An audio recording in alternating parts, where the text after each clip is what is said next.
Eso que falta, el noticioso postmatutino prevespertino de FM La Tribu que te deja con ganas. Y ahora sí, estamos comunicados con Santi Marino. ¿Cómo andas, Santi? Hola, May, ¿cómo estás? Buenas tardes, perdonen la demora, estaba con dificultades domésticas aquí. Mira, no te quiero contar de dificultades, te lo voy a contar porque a vos este tema te va a interesar. Mira, ¿sabes lo que pasó en la nota anterior? ¿Qué pasó ahora? Entra el sticker de Alberto. Mirá lo que pasó. De repente estaba al aire, estaba todo chequeado, todo salía perfecto, estábamos comunicadas con la entrevistada y cuando salimos al aire, efectivamente había una persona, una mujer, pidiendo un servicio técnico. No. Siento que volví a los 90 y ¿viste cuando se ligaban las líneas? Bueno. No, necesito escuchar ese audio, no podía hacerlo porque estoy acá en medio del trabajo. Y hay que hacer un corte, algo. Sí, o sea, espectacular. Esta música es lo que sucedió efectivamente, es como un gran expediente X. No entendemos lo que pasó. No, hay que hacer una pieza sonora con eso, absolutamente. Necesitaba contártelo, Santi. Bueno, lo voy a quedémonos pensando en la semana, como me dice María Inés, mi psicóloga. Perfecto, nos quedamos pensando y la semana que viene vemos qué es. No, y me parecía que estaba bueno también por esta pregunta, un poco que traían desde, bueno, Agus y vos, a Agus le mandamos un beso muy grande, se incorporará la próxima. Esta pregunta respecto a ¿para qué sirve ser periodista hoy? ¿No? Bueno, ahora tengo miedo. Ahora tengo miedo. Imagínate. ¿Sos vos, Santi, o te querés pedir algún servicio técnico de algo? ¿Hay algo que se te rompió? Soy yo. Mirá, estoy de nuevo en mi lugar, hay libros en mi biblioteca de nuevo, ¿viste? Okay. Estoy como antes. Perfecto. Sí, le mandamos un beso grande a Agustín, estaba con una cuestión familiar que salió muy bien, así que le mandamos un abrazo fuerte. En este momento está con su papá de nuevo, así que va dedicado para él y para su papá. No sé si estarán hablando de Bacari, nuevo técnico independiente, pero... Espero que no, porque bueno, se puede poner mal. Claro, sí, tiene que recuperarse bien, exacto. Así que bueno, efectivamente vamos a tratar de responder esa pregunta o a dejarla sin responder en realidad con lo poco que nos queda de voz por este golpe de frío, no se crean que es por el rendimiento del equipo de Michelis, porque no. No fue más eso. Más allá de lo bien que suena, se viene de la banda de River en el Monumental, no tiene que ver con eso. No viene siendo eso la falta de voz. No viene siendo eso. Cuando me levanté hoy en la mañana y pensaba en la columna, a veces uno manotea el calendario para identificar sobre qué hablar, salvo que se imponga algo en la agenda que demande cierto análisis o que sea una cuestión que queremos profundizar. Y bueno, este viernes va a ser 7 de junio, es el Día del Periodista. Solemos hacer algunas aproximaciones a esta cuestión anualmente cuando toca, lo hemos hecho con anterioridad en relación al informe que saca Cipreva, que posiblemente por estos días veamos a partir de la encuesta que tiene que ver con la situación laboral de los trabajadores. En ocasiones pensamos en los rasgos que hacen a la condición laboral de los periodistas, en lo que es más la foto que la película que la foto, digamos, ¿no? A largo plazo, dada las condiciones de modificaciones de las agendas de los medios, de las audiencias, los comportamientos de las audiencias, las dificultades para encontrar proyectos sostenidos, rentables y que generen buenas situaciones laborales para los trabajadores. Lástima que en los últimos años venimos hablando mucho de eso, porque ha empeorado mucho la condición laboral y entonces como que acá, en cada oportunidad donde hay espacio para pensar sobre estas cuestiones, hay que pensar en lo material como con casi como por reacción espontánea. Ahora bien, en este contexto que es el primer octavo de gobierno de Milei, ya pasó un octavo, si querés ir pensando en todo lo que falta. Me suena a tan poco, Santi, a tan poco. Sí, pero se ve muy intenso, ¿no? Todo lo que ha pasado, así el lunes que viene se estarán cumpliendo los primeros 6 meses del gobierno de Milei. Es el primer día del periodista, entonces será el primer día del periodista en la gestión de Milei, y a mí se me aparecía la pregunta de qué es ser periodista hoy, para intentar hacer como algunas elucubraciones en relación al contexto que vivimos, también a dónde viene, cómo ha sido la deriva del desarrollo profesional periodista en los últimos tiempos y cuáles son los desafíos actuales, ¿no? Y cómo con algunas cuestiones particulares se pueden resolver bien algunos desafíos actuales. Estamos spoileando que hay una buena idea hacia el final de la columna. Bueno, es bastante conocida la cuestión de por qué es el Día del Periodista el 7 de junio. Acabamos de salir de la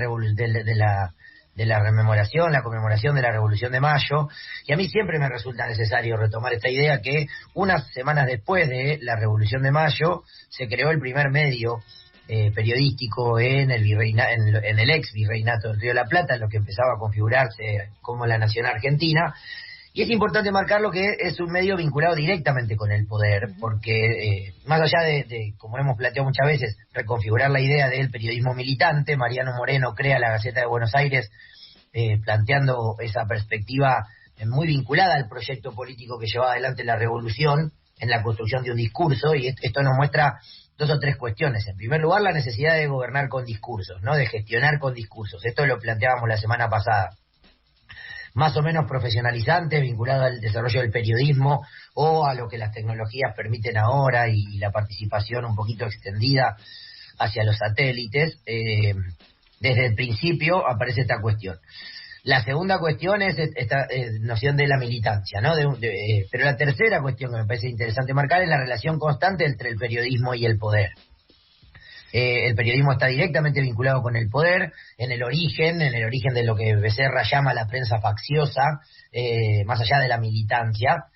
Son las propias personas que ejercen el poder los que llevan adelante esta actividad, una actividad intelectual, no una actividad pensada en términos laborales. Muy pocas personas vivían de hacer periodismo, tenía que ver con la intelectualidad, no solo pensando en quienes lo hacían, sino también en quienes lo recibían, porque pensemos que muy poquísimas personas sabían leer y escribir y podían involucrarse en la discusión público-política.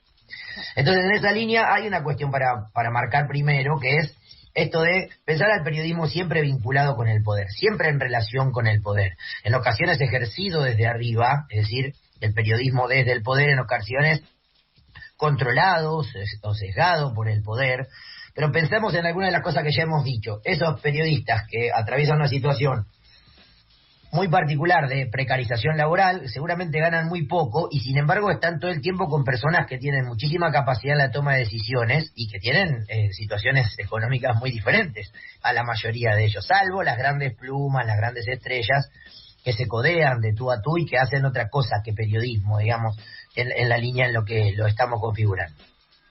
Ahora bien, esa idea de que nació como periodismo militante vinculado por el poder, en los últimos, podríamos decir, 15 o 20 años en Argentina se ha bastardeado, ¿sí? La noción del periodismo militante se ha bastardeado, y lo pienso que se ha bastardeado en el sentido de que es un concepto que fue honrado en la década de los 70 por Rodolfo Walsh, sin duda la pluma más importante del periodismo de investigación en la Argentina, generador de casi un género en la literatura, que es la no ficción, que tiene en algunas experiencias, sobre todo en Estados Unidos, una trayectoria muy potente, pero la idea de hacer periodismo político vinculado a un proyecto específico se bastardeó, no porque haya dejado de estar vinculada a proyectos políticos concretos. Pienso en Prensa Obrera o pienso en La Izquierda Diario hoy por hoy, que es la más honesta de las manifestaciones de la militancia, porque te lo están diciendo desde el vamos. O sea, este es un medio vinculado a un proyecto político y hacemos un medio igual que hacemos churros, porque lo que querríamos hacer es financiar, por un lado,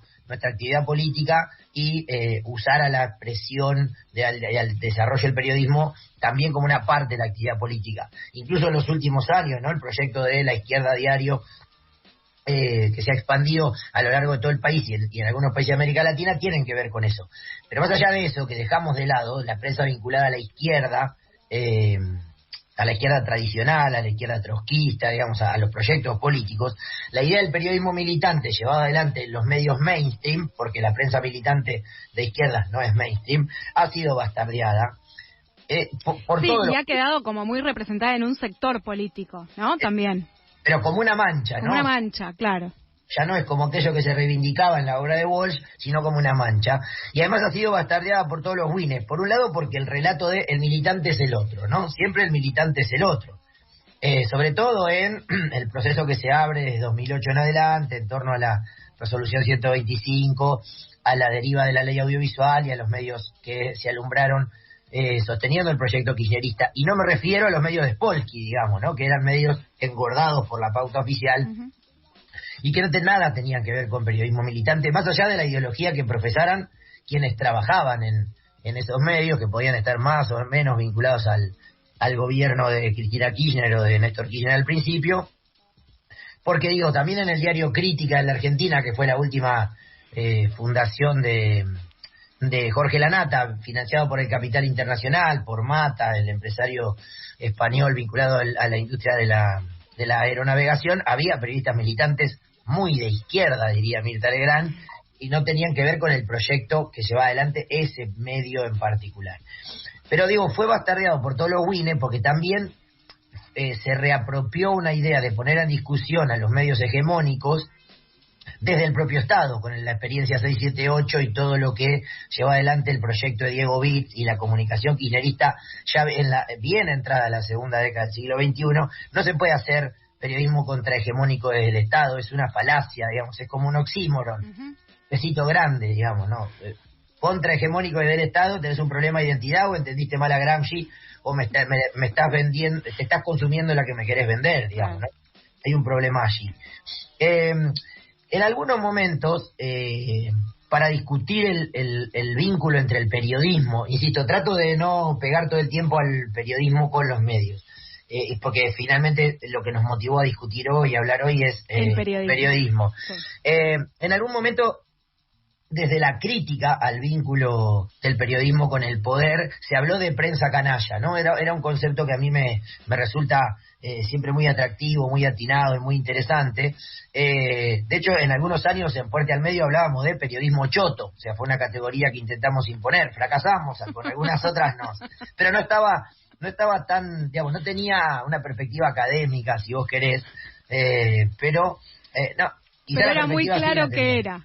Claro, pero iba directo al hueso, claro, ¿no? Estaba hablando de Majul sin hablar de Majul, claro. Hace 10 años, básicamente. Y en estos días a mí me parece que hay un concepto que está trabajando Sebastián Lacunza, que me resulta muy atinado, que es el de la prensa cómplice, que no es lo mismo que canalla. Ni es lo mismo que militante, ¿no? Y porque definitivamente no es lo mismo que militante. Y que en ocasiones ni siquiera tiene que ver con estar engordado, digamos, el feedlot de la prensa canalla engordado a base de raciones de pauta oficial. En algunas ocasiones tiene que ver con proyectos ideológicos concretos de algunos periodistas y una vinculación que los lleva a tomar algunas decisiones estéticas que son muy de muy baja estofa, de muy baja calidad. Me dicen, ¿no? Es el periodismo del me dicen. Me dicen que era una figura que estaba presente en el periodismo deportivo, digamos, ¿no? Esta lógica de un periodista de para los medios que cubren clubes de fútbol, que cubren cada periodista un club y termina siendo hincha, ¿no? En vez de ser el informante, es el representante de los intereses de ese club. En el medio en el que discute con el de River, discute con el de Boca, etcétera, pero eso lo que puede generar es un periodismo choto, porque estás muy cerca de las fuentes oficiales, los dirigentes, el propio club o los jugadores. Yo creo que ahí alguna vez podríamos leer algún trabajo interesante sobre, no biografías, pero cómo es que periodistas tan precarizados convivan con estrellas multimillonarias y terminen siendo las propaladoras. Pero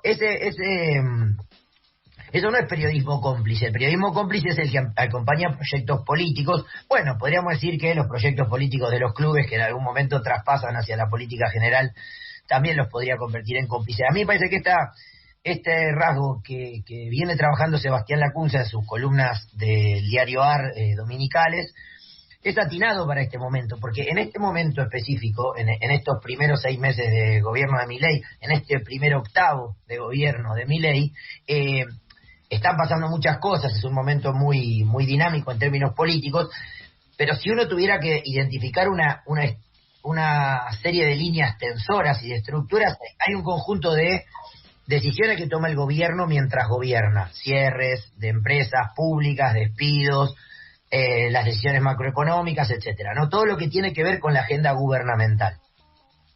Después está la batalla cultural, que buscan dar sus ejércitos de trolls, incluso algunos funcionarios, y después está lo que el periodismo hace con eso. Y el periodismo, esa prensa cómplice, no está fortaleciendo la batalla cultural, a mi modo de ver, sino que es como la carnadura de la agenda del gobierno. Entonces, todo lo que notifica, todo lo que informa, lo informa desde la perspectiva del gobierno. Ese periodismo del me dicen, me cuentan, que además es muy estético en televisión, parece ser obligatorio salir con el teléfono celular en la mano. Antes quedaba mal que te interrumpieran. Sí, o estar mirando una pantalla, ¿no? Claro.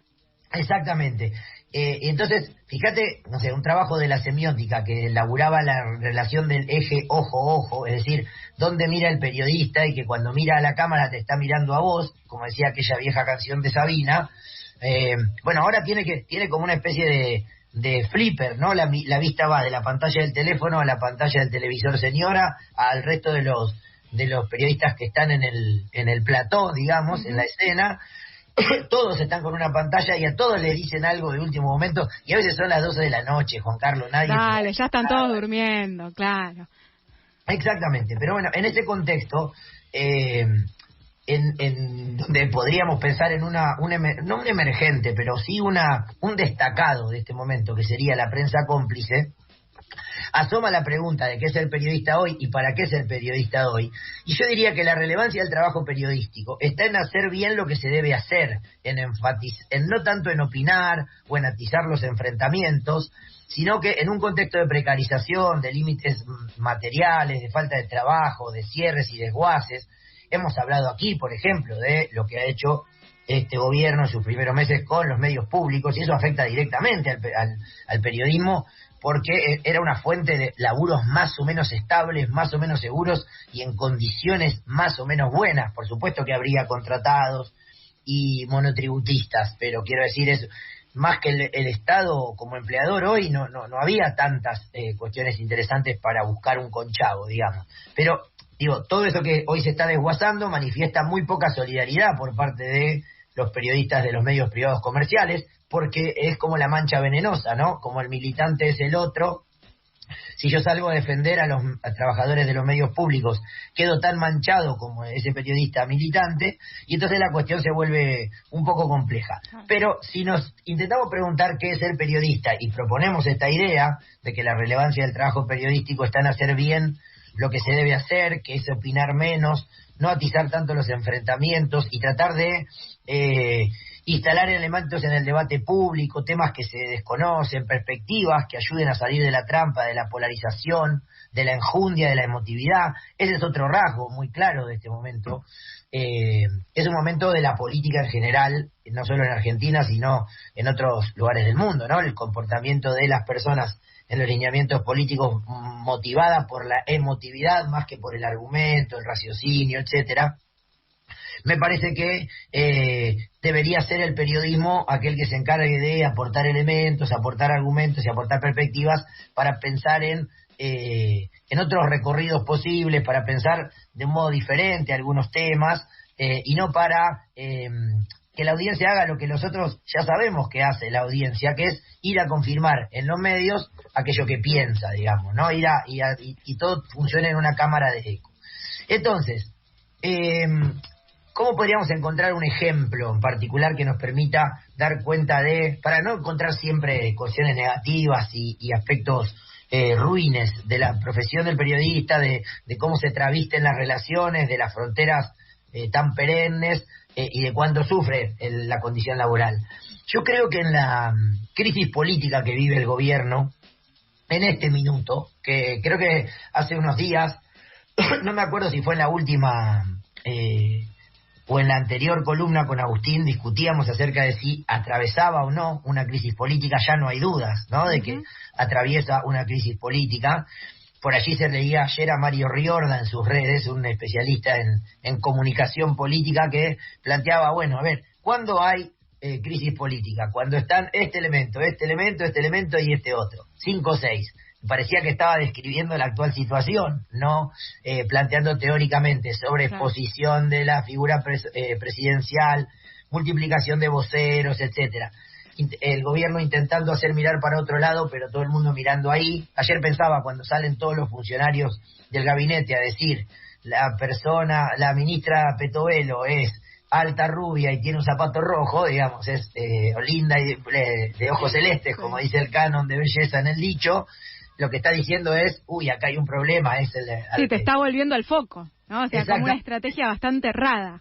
Exactamente. Bueno, entonces, como no tenemos duda que el gobierno atraviesa una crisis política, hay un elemento interesante para marcar. Esa crisis política no es por la actividad periodística, pero es resultado de un trabajo periodístico. Fue un trabajo periodístico que es destacable, que es volver a las fuentes, que podríamos pensar tiene que ver con cuáles son los roles del periodismo en este momento y qué debe hacer un periodista, qué debería hacer el periodismo en general. Y bueno, lo que hubo ahí es un trabajo periodístico. Ari Lijalad, el periodista del Destape, llevó adelante una serie de recursos de periodismo e investigación, pero que tampoco se internó o consiguió una garganta profunda o consiguió que alguien le dijera algo para que vaya a investigar, sino que usó 2 o 3 herramientas que son de el ejercicio de la política, podríamos decir, y del ejercicio de la ciudadanía. Sí, que es ciudadano, digamos, o sea, cualquier persona podría hacerlo, pero bueno, es una gran herramienta periodística también. Exactamente. El 9 de abril del 2024, Ari Lijalad, periodista del Destape y también del Destape Web, ¿no? Del proyecto que es multipantalla, tiene una página web, una emisora de radio, etcétera, hizo un pedido de acceso a la información pública que está previsto en la ley 27.275, que es la ley de acceso a la información pública. En ese pedido de información pública lo que planteaba es, a partir seguramente de un dato que tenía el periodista, le pidió al gobierno, al Ejecutivo Nacional, que notificara la existencia de determinados alimentos en determinados lugares. Como es una ley a la que están obligados los ejecutivos, y si no te responden, estamos hablando de algo más complejo, por ejemplo, incumplimiento de los deberes de funcionario público. Brevísima anécdota personal. Yo fui funcionario público, 15 minutos históricos, y lo que todo el mundo te advierte ahí es a lo que tenés que responder inmediatamente es a los pedidos de información pública, claro, porque no cumplir con eso, cuyos plazos son muy breves, te expone a un proceso judicial que puede ser no penal, puede ser civil, pero es un problema absolutamente evitable. Claro. Por eso es que incluso un gobierno como este, que desoye o que mira mal al Estado, también cumplió con este pedido. Entonces, 15 días después, que es lo que tienen más o menos las autoridades para responder, el 30 de abril le respondieron a Lijalad el pedido de acceso a la información pública, solicitándole 15 días más de prórroga, que es algo que efectivamente está previsto en la ley. Uh-huh. Pues otros 15 días después, el 2 de mayo, le escribieron la respuesta, tardaron algo en notificarla y le acompañaron con archivos públicos la notificación de la información de los stocks de alimentos que estaban en los depósitos de Villa Martelli y de Tucumán. Lijalad incluyó esas planillas en las notas que escribió para el Destape. A esa decisión se sumó Juan Grabois como dirigente político para hacer una denuncia, para hacer política, pero efectivamente lo que vemos acá es el fruto de un trabajo periodístico que podría haber sido similar al que hizo en algún momento un periodista de La Nación solicitando, por ejemplo, la notificación de las personas que entraban a la Casa Rosada, a la Quinta de Olivos durante la pandemia por coronavirus y el aislamiento obligatorio en 2020. Claro.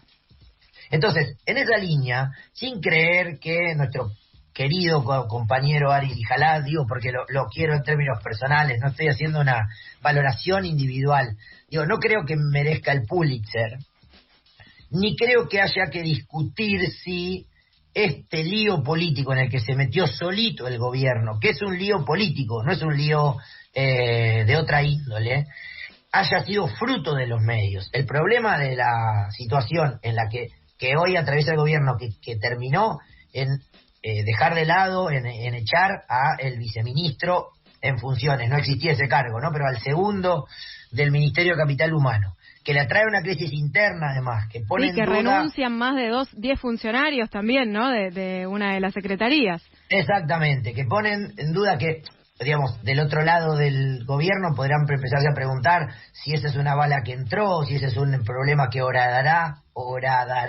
el apoyo social, etcétera. Más allá de cuánto, tampoco es, digamos, no es un problema de los medios ni es un problema moral. No.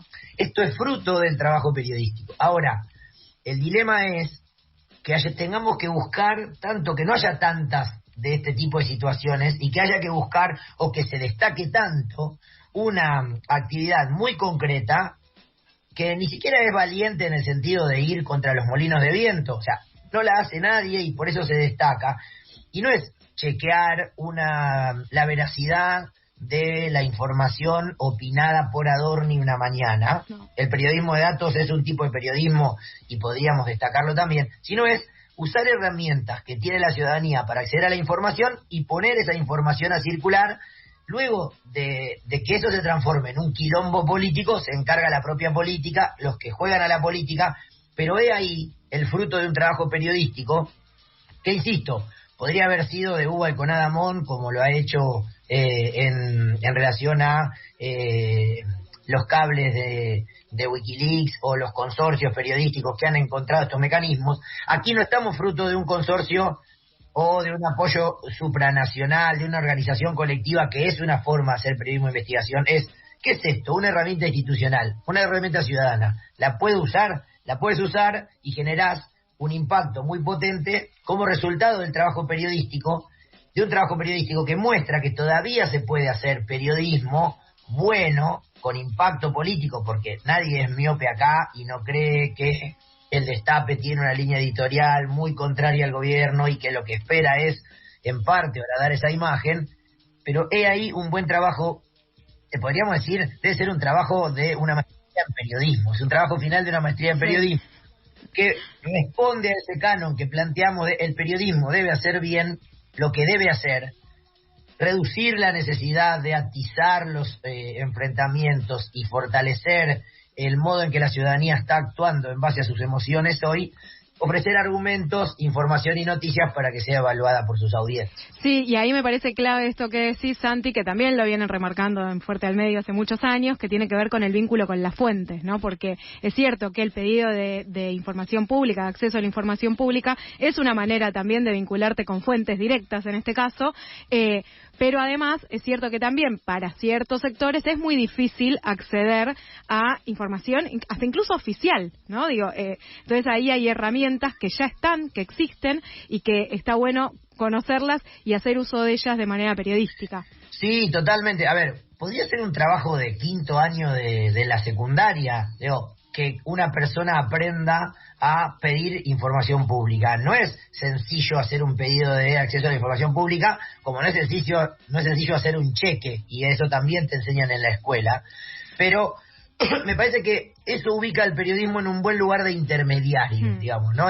¿Qué es esto? Un instrumento con que la ciudadanía cuenta a partir de una normativa que estableció que toda la información que genera el Estado debe ser pública porque maneja dinero público, porque maneja asuntos públicos y porque la comida y el dinero de la cobertura social tiene que ver con el asunto público. Este rol del intermediario sí. El intermediario que traduce y que te cuenta lo que el funcionario le dijo a tiro de WhatsApp mientras estaba al aire, no es un ejercicio de buen periodismo. ¿Sabes qué? Me quedé pensando respecto a la pregunta un poco que guía esta columna, que obviamente la dejamos para otro momento, si querés, porque puede ser casi una columna en sí misma, que es esto de...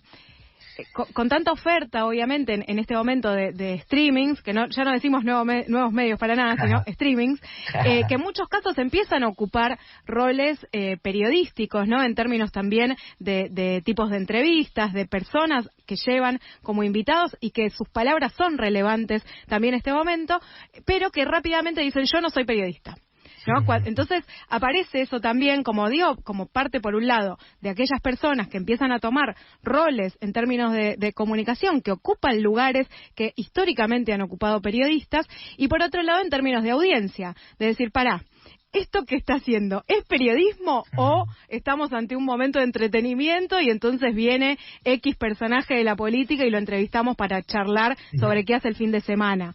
¿No? Me parece que ahí también empieza a aparecer esta pregunta de qué onda el periodismo hoy o para qué hacer periodismo hoy en personas que quizás no vienen de una trayectoria periodística. Sí, totalmente. Yo creo, May, que ahí tocaste un punto que claramente va a disparar no solo para una columna más, sino para muchos temas.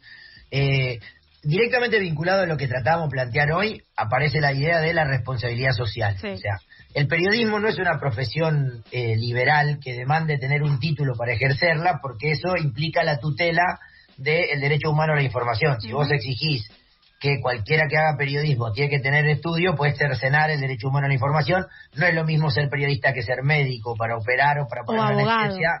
Claro, tenés que tener un título, o trabajador social, digamos, trabajadora social que tiene el número de matrícula. Ahora bien, eso no quita que el periodista tiene que tener responsabilidad social, porque cuando uno dice yo no soy periodista, puede estar ocultando, travestiendo una falencia que es faltar a una repregunta que es muy relevante ante un funcionario público. Porque esto es lo que decíamos esto se vincula con la columna del otro día, que es, una cosa es no preguntarle cosas a los funcionarios públicos, otra cosa es no preguntarle a los satélites que trolean sosteniendo el discurso oficial. Pero el que lleva adelante una producción comunicacional siempre tiene responsabilidad social. Luego, es cierto que se ha desplazado hacia el escenario de los streamings la capacidad de hacer noticia, desde hace un tiempo ya. Desde, no sé, las entrevistas que hacía Rebord en su ciclo, que no me acuerdo ahora cómo se llamaba. El método. A la cantidad de métodos que hay hoy, ¿no? Estas entrevistas en profundidad con periodistas que se autoperciben como tales o que niegan serlo, pero me parece que hay un desplazamiento allí sobre lo que podríamos indagar alguna vez, subrayando la idea de que hay responsabilidad social, está alcanzada la responsabilidad social, quizá no la normativa que regule a los medios, pero sí la responsabilidad social. Y la tercera cuestión que a mí me viene interesando, justo lo discutimos hace poco en el equipo de investigación y que podrá ser disparador de otra columna, es cómo convive esa presencia en los streamings del contenido político porque pensando en los públicos que tienen esos contenidos, ¿no? Que tienen que ver con público joven, básicamente, con la supuesta falta de interés de los jóvenes en la política. Sobre la política, claro. Ya nos hemos metido sin saber alguna vez en esa cuestión, en torno a el apoyo muy marcado que tiene Milei y su gobierno y su proyecto político en los sectores populares jóvenes, pero a mí hay algo que me hace ruido. Si a los jóvenes no les interesa la política, ¿no está sobre representado el contenido político en este tipo de streamers? Sí. Cualquier streaming tiene una columna de opinión de algún periodista más o menos reconocido, desde Noelia Barral Grijera en Blender, pasando por Jadrowski bueno, también en Blender o en Olga está, ¿cómo se llama la periodista que estaba con la nata? Geuna. Pero digo, esos pibes que quieren boludear todo el tiempo cuando consumen contenido audiovisual, ¿quieren escuchar a Geuna hablando del valor del dólar? A mí me parece interesante. Lo que digo es, hay algo para estudiar ahí, para investigar ahí, y que de nuevo implica pensar desde el vamos en que todos los que hacen ahí tienen responsabilidad social. Tiene responsabilidad social en términos periodísticos y tiene responsabilidad social en términos de que no te banque una multinacional de apuestas online porque los pibitos que te miran están apostando en esas cuentas. Digo, el periodismo es también una actividad con fronteras perennes. Entrar y salir del periodismo es mucho más fácil que lograr catalogarlo. Santi, llegamos al final de la columna de hoy. Obviamente, sí, en esta semana, en que el viernes efectivamente es el Día de los y las Periodistas, ese repaso fue más que necesario, me parece. Está bueno también esa recuperación histórica que hiciste, ¿no? Del nacimiento, por lo menos acá en este país, de los medios de comunicación, específicamente los gráficos, y bueno, después su extensión, obviamente, a otros formatos. Y si te parece, vamos a dejar acá abierto, como dice tu psicóloga. Lo seguimos la semana que viene, Santi, ¿te parece? Me parece bien, la semana que viene festejando los 6 meses de mi ley. Muy bien, espectacular, qué gran noticia. Gracias, Santi, por este tiempo, muchísimas gracias. Un abrazo.